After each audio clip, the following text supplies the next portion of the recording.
বাংলাদেশৰ পৰা অহা অনুপ্ৰৱেশকাৰী আমাৰ বাবে এটা চিন্তনীয় বিষয় হৈ আহিছে আৰু তাৰ পৰিপ্ৰেক্ষিতত ৰাজ্যত সেকেন্ড লাইন ডিফেন্স হিচাপে অসম পুলিচে যি কাম কৰি আছে তাক আমি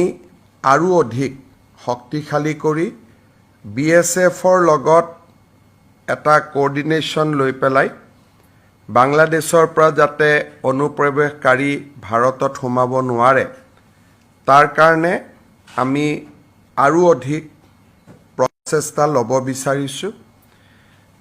আৰু এই শৃংখলাৰ এটা পৰ্যায় হিচাপে অসমত আধাৰ কাৰ্ড প্ৰদান কৰাৰ ব্যৱস্থাটো আজি কেবিনেটে খুব কঠোৰ কটকটীয়া কৰাৰ বাবে সিদ্ধান্ত গ্ৰহণ কৰিছে এতিয়াৰ পৰা ৰাজ্য চৰকাৰৰ সাধাৰণ প্ৰশাসন বিভাগে আধাৰৰ যিটো ষ্টেট লেভেল ভেৰিফিকেশ্যন আধাৰ কাৰ্ড দিয়াৰ আগতে কেন্দ্ৰীয় চৰকাৰে ৰাজ্য চৰকাৰৰ পৰা ভেৰিফিকেশ্যন বিচাৰে আৰু এই গোটেই প্ৰক্ৰিয়াটোক তদাৰকী কৰাৰ বাবে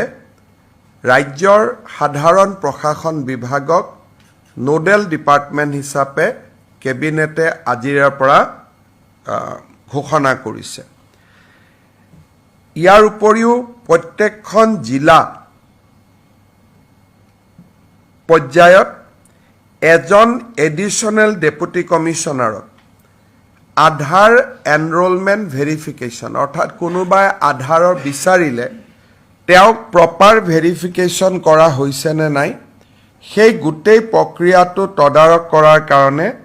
জিলা আয়ুক্তই এজন অতিৰিক্ত জিলা আয়ুক্তক দায়িত্ব প্ৰদান কৰিব GAD ডিপাৰ্টমেণ্ট আৰু ADCৰ পিছত আধাৰ দিয়াৰ আগতে ইনস্পেকশ্যনৰ বাবে আজিৰ পৰা ৰাজ্যৰ চক্ৰ বিষয়াসকল দায়বদ্ধ হ'ব যেতিয়া এখন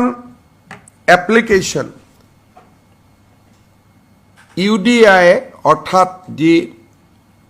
আমাৰ আধাৰ কাৰ্ড দিয়াৰ অথৰিটি আছে ইউনিক আইডেণ্টিটি যিটো অথৰিটি অফ ইণ্ডিয়া আছে UIDAI এখেতসকলৰ পৰ্টেলত আধাৰ কাৰ্ডৰ বাবে আবেদন কৰাৰ লগে লগে সেই আবেদনখন টেকনিক্যাল ভেৰিফিকেশ্যনৰ পিছত ফিজিক্যাল ভেৰিফিকেশ্যনৰ বাবে ৰাজ্য চৰকাৰৰ পৰ্টেলত আহিব সাৰ্কুল অফিচাৰজনে প্ৰথম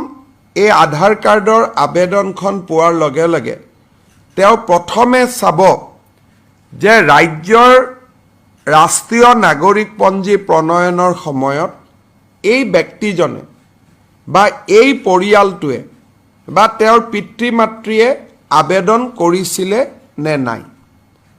প্ৰথম পৰীক্ষা হ'ব সেইটো যদি দেখা যায় যে তেওঁ আবেদন কৰাই নাছিলে তেতিয়াহ'লে তেওঁৰ আধাৰ কাৰ্ডখন ৰাজ্য চৰকাৰে প্ৰত্যাখ্যান কৰি কেন্দ্ৰীয় চৰকাৰলৈকে প্ৰতিবেদন দিব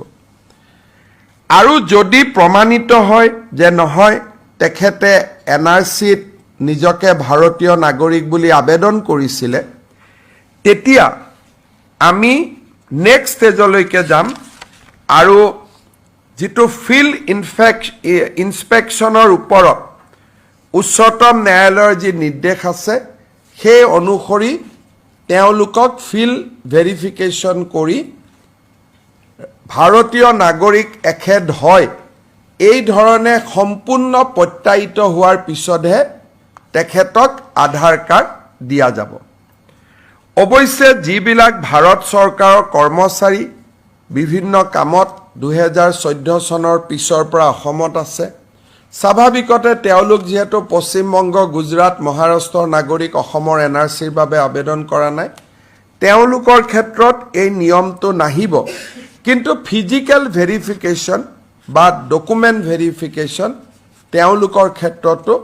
আমি কৰিম ইয়াৰ ফলত ৰাজ্যত আধাৰ কাৰ্ডৰ প্ৰদানৰ ব্যৱস্থাটো আমি অলপ টনকিয়াল কৰিব পাৰিম আৰু কোনো ধৰণৰ সন্দেহযুক্ত নাগৰিকে যাতে আধাৰ কাৰ্ড ল'ব নোৱাৰে তাৰ অন্তত